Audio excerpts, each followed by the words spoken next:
I have Andrea Parker here. She's from Haley, Idaho, and her husband is Eric Parker, and she's going to tell you their story.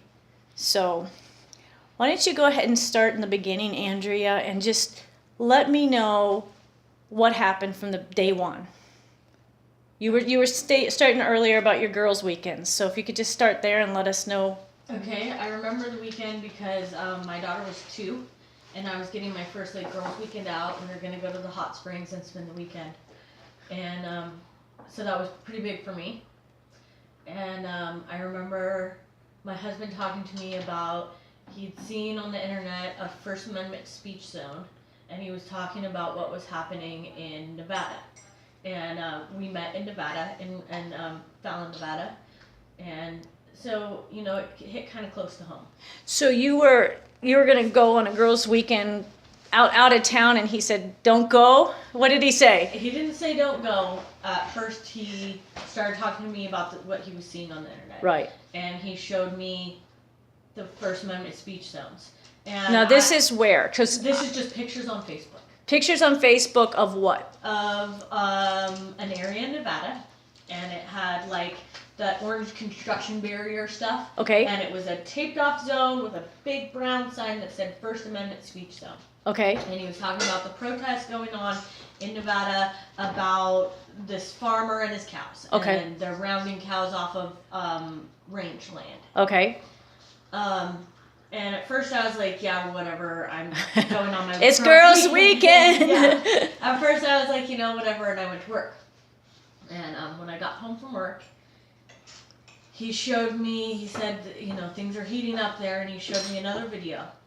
And this video was protesters, and it was mostly women and young boys. Right. And they were trying to stop this truck.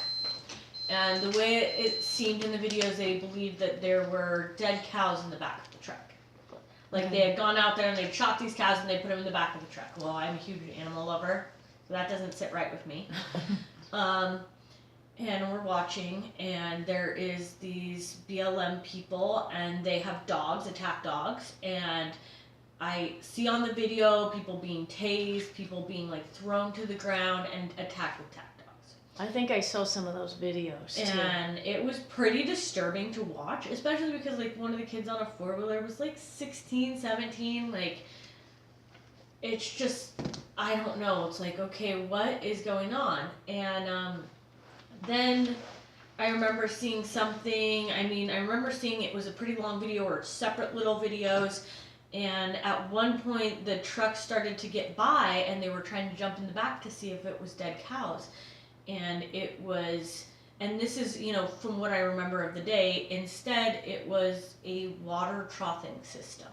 Okay. And, I don't know how much about it I knew at the time. Right. But supposedly it was his claim to the land because his great-great-grandfather had gone out there and dug a water troughing system into the aquifer that would bring water up and put them into these troughs for his cows. Okay. But they'd been there for hundreds of years. And that's what his, claim to the land grandfathered before the BLM would have been. And my problem with that is that if it had been there for hundreds and hundreds of years, cows were not the only, I grew up in the desert. I know what it's like. Everybody uses it. Yeah, all of the local animals, it's been there for hundreds of years. That could be their only source of water out there, a lot of the time. And so that really hit home with me, and at that point I knew that I couldn't go on my girls' weekend, that he wanted to go down and see for himself what was going on and protest a First Amendment speech zone and these actions that endanger our whole ecosystem. So you got, how far away did you live from where this incident was taking place? And we are talking about the Bundy incident, right? It was called what was the whole thing called? The Bundy Ranch incident or something like that?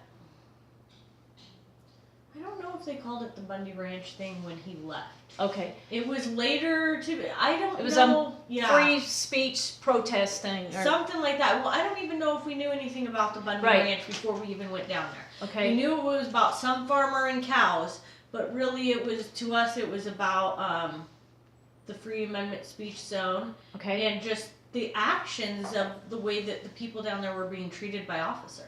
Okay, so Girls Weekend Out turned into you and your husband.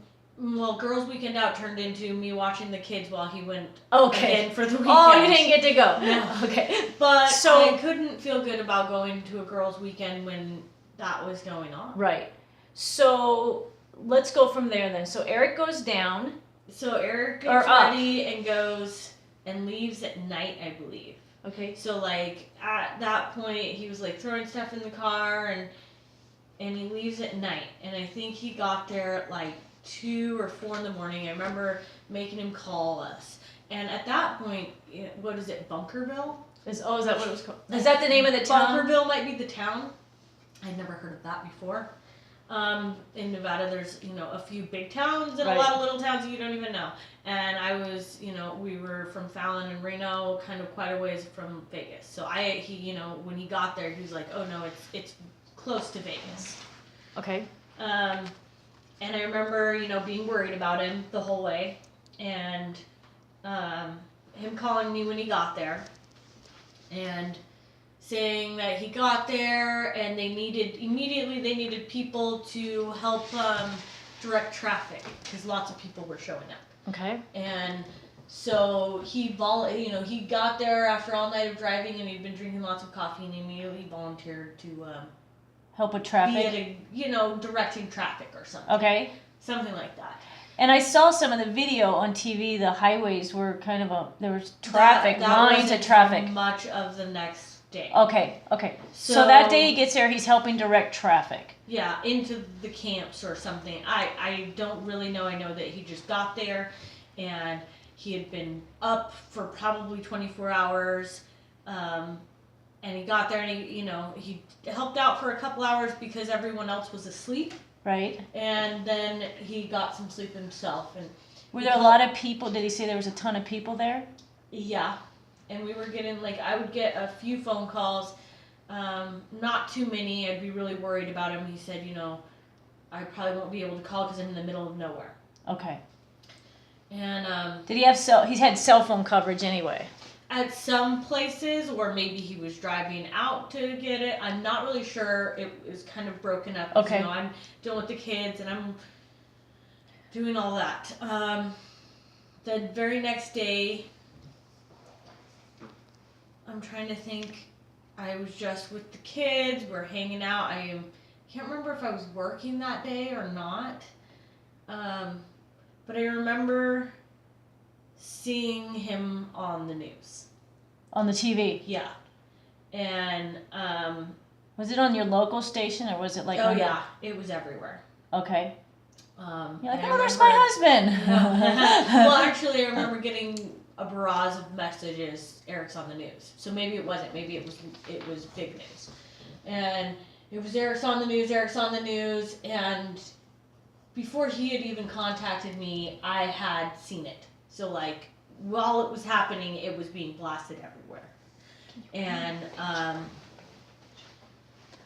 So what did you see the picture? Was it the picture? I'm gonna go grab the picture. Was this the picture you saw on the news? yes. I'm gonna will you just hold that up? Because I just want to see if it's on the video, if you can see that. Okay, that's the picture of. That's a picture of the intense part of the protest. And What was going on in the. Eric called me and he said he was very upset. He was very upset. And he was shaky and he wasn't himself. And he said, I almost died. I almost died. And he's like, and all I could think about was you and the kids. And he's like, it was really, really scary. And he's like, I could have died. And I remember him getting in the car and coming back, and before he made it back, it was everywhere, all over everywhere. And then our kind of world turned upside down. Why did he think he was almost gonna die? Did he tell you, or yeah, he told just me when he got home, but Okay, he's still driving back, and okay? we start getting well, you start he's not even back yet, and I see the picture, and I go and I look at it, and there's laundry lists of people just saying the horrible things about us.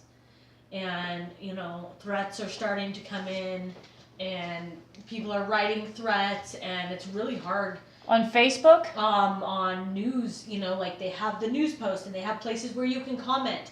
And, I mean, it hadn't even hit Facebook yet. It was still just national news. And then, so he gets back, and he comes through the door, and he's white as a ghost. What were did he know about the threats? Yeah, because they were coming, people were telling him or calling? His Facebook, they were coming in on his Facebook like ridiculous. The only ones I was seeing was when you were reading the article and the comments left after articles. What were they say? What kind of threats? Things like he should die, things like, if he had done that around where I was at, you'd make sure you get 2 bullets. There was even a police officer later on that said, don't worry about that guy. And this was like on a news comment or something. Don't worry about that guy. I had him in my crosshairs the entire time. And this was a gentleman that was on the ranch for the other side, Las Vegas police officer, I believe. And that was pretty disheartening for me to read, because that's pretty much stating that they were going to kill my husband. They were going to kill my husband. And well, and they said that he was in the crosshairs the whole time. Yeah, there was a post that said, "Don't worry," because everyone was, attacking him. And this guy came on, and he's like, "He was there. Don't worry. I had that guy in my crosshairs the entire time. He wouldn't have got a shot off," or something like that. How old is Eric? Just curious. He is 33 now. Okay, just curious.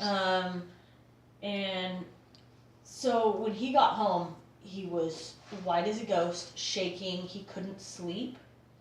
He just kept reliving the whole situation.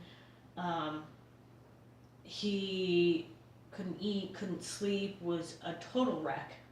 Sucks. Just because it was a life-changing experience, and he was in fear of his life. He was still in fear of his life for, years later, because he said at any moment they could just black bag him and take him off. When did this happen? What year? Wasn't this like a couple years ago? 2014, I believe. 2014. What? Do you remember what month? Was it summer? April 12th? April 12th in 2014. I think, yeah. A couple years ago. So, when he got back, he kept just being like, my family, and, should he have even gone? And he would cry a lot, and he would say, what would they have done to those people if we weren't there? And things like what they could have done to him. And then he tells me things like, he was up there, and he could see the snipers pointed right at him. And he was only up there because I guess they had a stage somewhere. And at the stage, the police came and they said, "We are going to halt the bringing of the cattle, or the rounding up, and they're going to release them or something," right? And it was like, everyone's like, "It's a victory," and they were all happy. And this had to have been somewhere over by the road, I guess, I don't know. But it sounded like everyone went down into the wash, because they were going down to get the cattle that they had in a corral. And they were like, "We're going to let them go." And so that was where all the people were, and they had the cattle over in the corral. And they were all going down to watch them release the cattle or whatever, because that's what had been said. And my husband was not down there. He was up at the top with a whole group of people. And they were on the opposite side of the highway, because you could see in the pictures that the traffic was going by. I mean, they had stopped the traffic, so it was a traffic jam, and there was a lot of traffic. And then I guess somebody screamed, "They need help over in the wash." And that's when the big group of people that were over here, and mind you, state troopers were with them. Right. Because they were up dealing with the traffic. So, I mean, I have seen pictures with Eric, and there's like 3 or 4 police officers right next to him. Like, police officers, not BLM agents. Right. And they walk across the bridge, and he said he was standing on the bridge, watching the protesters and women and children and men on horses going down towards the next bridge with the gate, and they were going to go past it and get the cattle. Is this when he was watching? Was he watching through the scope of his gun? No, he was just watching. He is just showing up and seeing what's going on over here. Got it. And so they all start going, and you hear the BLM get on the loudspeaker, and they say, "Stop where you are, don't move any further. We have been authorized to use gas," or something. And then you see the people do a prayer and decide to keep moving. Mm-hmm. And they keep going and they keep going, and then the BLM get on the loudspeaker again and they say, "Stop where you are. We have been authorized to use deadly force." And at that point is when my husband got down, because there were snipers, like he had said before, there were snipers right over here that were watching him. So this was a threat by the BLM, yes, to use deadly force upon these citizens. Mm-hmm. And that's when your my husband thought he was going to be one of the first, because he was up on a tall spot, and he had already been watching them watch him. And that has been documented on videos. I've seen videos of the snipers on the high ground looking down on these citizens on the highway. Yeah. So and he was there, and he thought, "I better get down because they're going to shoot me." And that's when this picture was taken. So he gets down, and that's when the picture is taken. Man. And you actually see him. I guess there's another picture where he sits down first, and there's a lady right next to him standing. And he said, he cried to me when he would say these things, but he said to me, "Here's the picture before." So he'd gotten down, and then he'd gotten all the way down. And the lady next to him, he was sitting, and she's still standing. And in the next picture, he's laying, and she's down behind the barrier as well. Wow. And he said to me, he turned to that lady, and he said, "Did you hear that? They're going to start shooting. You need to get down." Do you know who that lady is? Have you ever? No. And he doesn't know who that lady is. And if you see, and in that picture, you can actually see all the people taking pictures of him. And they're all crouched down. And I mean, it looks like they're all preparing for something to happen. So everyone who thinks that my husband was just pointing guns at federal agents, he was just trying to get down so he didn't get shot. Right. And then he's worrying about the people down in front. He's just, and he said he never expected that situation to happen. It was one of those things where 5 minutes before he was on one side thinking the whole thing was over because they said they were going to release the cows, and the next minute they're screaming on the loudspeaker they're authorized to use deadly force, and he's got snipers pinned on him. So this happened 2 years ago. He came home, cried, scared, and then did things settle down? No. It just continually kept... For a couple months, I think it was on the news a lot. People, family members are wondering what's going on. People, local people a little, but more people from all over the United States sending messages, whether it's messages of yay or messages of you suck. And, right. It was overwhelming. And I remember Eric having to just forget his Facebook for a while, and then the memes started.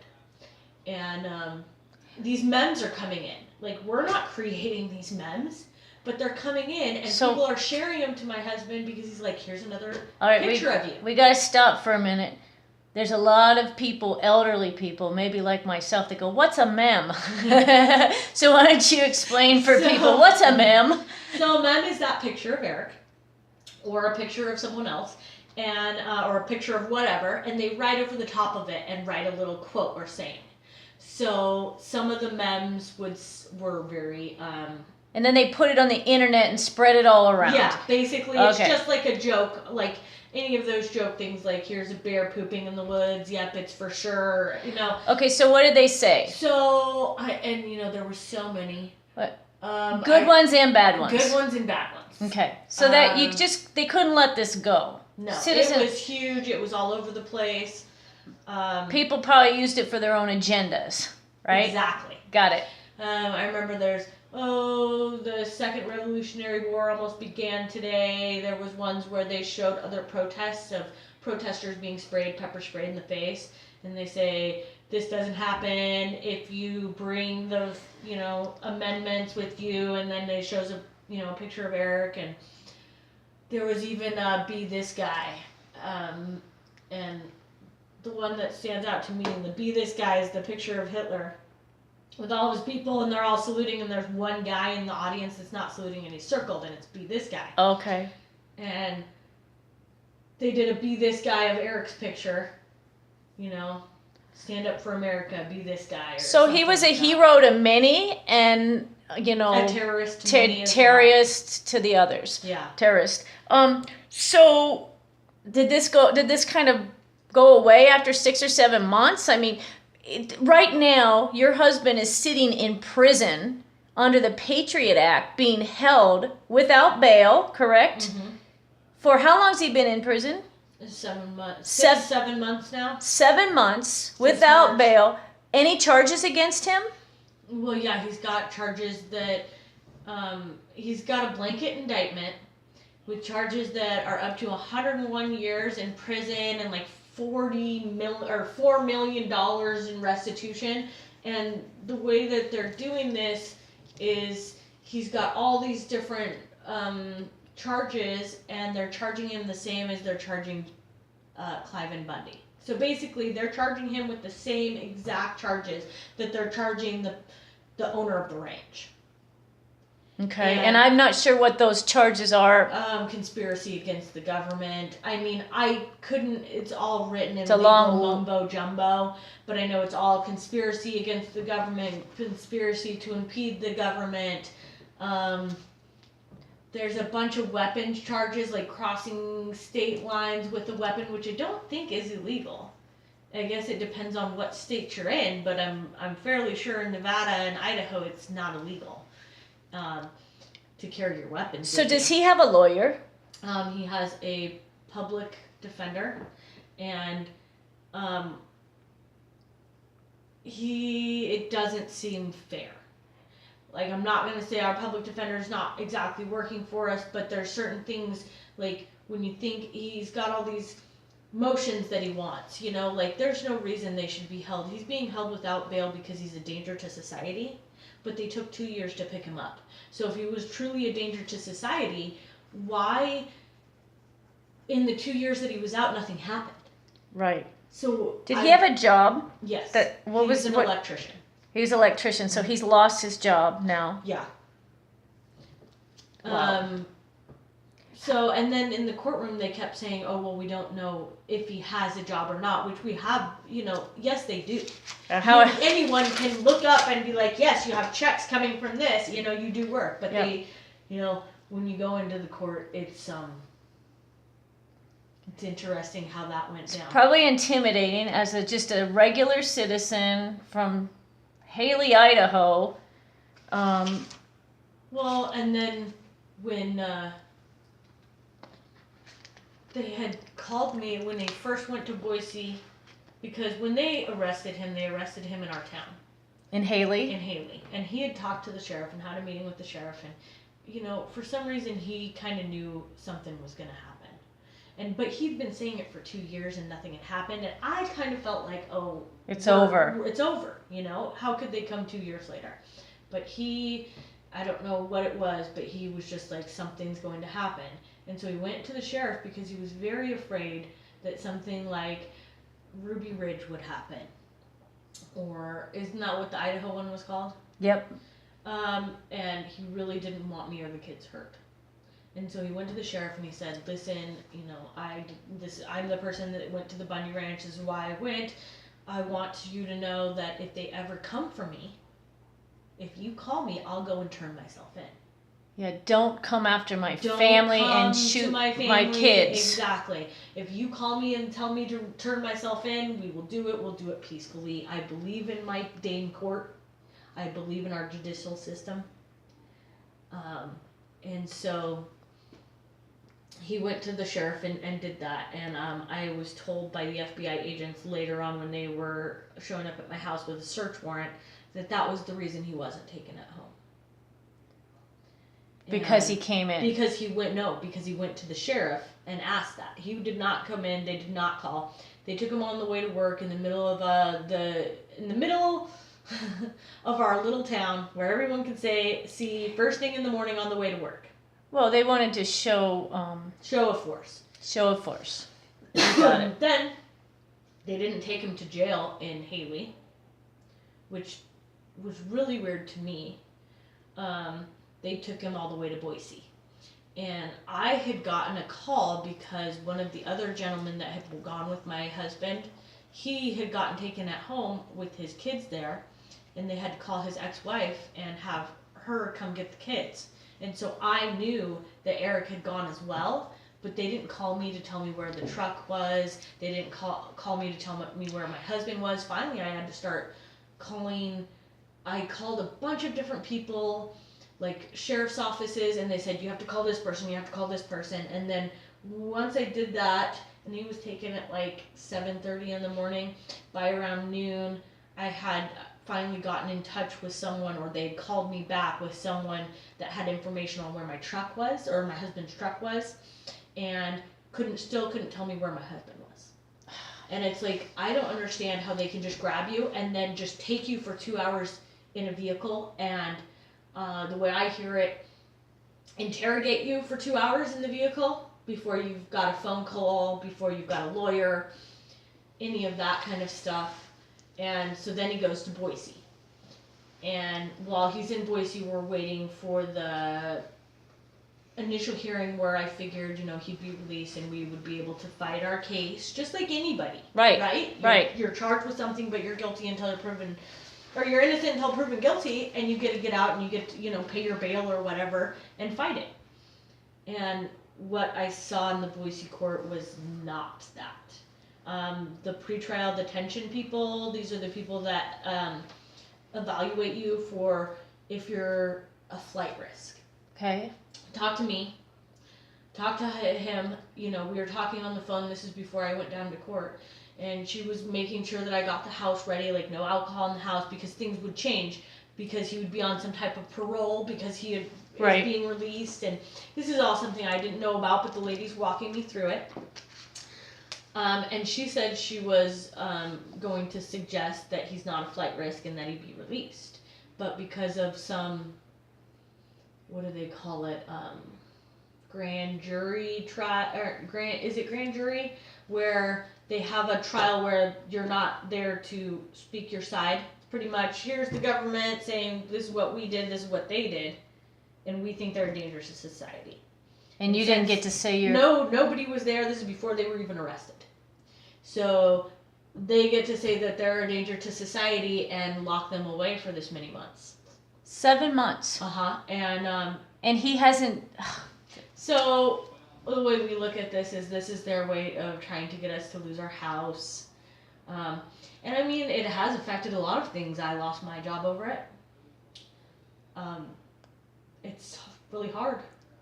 You have 2 kids? 1 kid? 2 kids. How old are they? My son is 10 and my daughter's 4. 10 and 4. Uh-huh. And is he... how are they doing? We had a tough time at first, because it was so public when he was taken. Yeah. That, my son is older and people at school would talk about it. People all over town talk about it. So it was tough at first. I sent him away for the summer so that they could kind of be away from that. Because we live in a small town. And when you're in a small town, not a lot to talk about. Yeah. And when there's Let's talk about the kid in prison that the federal government's holding with no bail. Exactly. And when there's a giant scandal like this, and the way the news reported it. Oh, yeah. I don't listen to the news. The news doesn't want to talk about anything that they facts? did. Anything that they did. All they wanted to show was that picture and talk about the protesters stopping the BLM. But they don't want to, they don't even want to show the BLM with all of their assault weapons, the snipers up on the hill. It's not like they came and were like, we're here to push you. It was, we're going to match force with force. Like, if you're going to have a gun, I'm going to have a gun too, because I'm not going to die. Our federal bureaucrats are out of control. When they're telling citizens they're going to fire on citizens. On unarmed citizens. Unarmed citizens. We've got a problem in this country. For protesting, which is really interesting. And when I see everything today going on with the Dakota pipeline. in the Indians, you know. I watched another video of dogs attacking people, and it's just not right. And the only difference this time is it's not BLM. Like, you don't see BLM all over across their but it's private security, so maybe they took their shirts off. But it's the exact same thing all over again. And I wanted to meet with you today to hear your story. And people always come to legislators like, oh, we've got all your answers, and we'll just make some calls and we'll take care of it all. And I'd love to say I could do that for you. And I don't have any good news for you. I don't have any answers for you. I truly believe we're living in times of tyranny. I truly believe we're in times of tyranny, and we need to turn this country back to God. We need to stop killing our babies. We need to stop promoting man's law over God's law, or we're going to continue to go down this road. And well, in our environment too, we're selling every natural resource we have to the highest bidder, and it's not right. Just like the pipeline going under the river, like, I believe it. Like, there is no reason to do that, and to make them make more money off of the rest of us and ruin the last water source. You know, what do we want? Our water that you pull out of the tap to start lighting on fire like it does back east? Our country's out of control, and we've turned from our roots of this country. We've turned from our Constitution, and our checks and balances. There's no checks and balances. There's no checks and anymore. balances. We have been and blessed. I saw that in the court system myself, because you're sitting in there, and we had a great case against them, and it didn't matter. It didn't matter. You know, I remember in the court, they were talking about one time that I called the police on my husband. And they brought it up because they were like, well, if he was doing something that he shouldn't have been doing, would you? And I, like, there's the proof. Doesn't matter. They don't. It just burns me alive to think that there's murderers, people who are actually committing murders, that get out on bail. And here my husband, who did not do anything other than get down so that he didn't get shot. And I mean, he was there for less than 24 hours, because all of that happened and he got in the car and drove home. And he got there at like 2, 3 in the morning, left at 2, 3 in the afternoon or something, and that was it. And now he's been in there for 7 months, and our life is falling apart.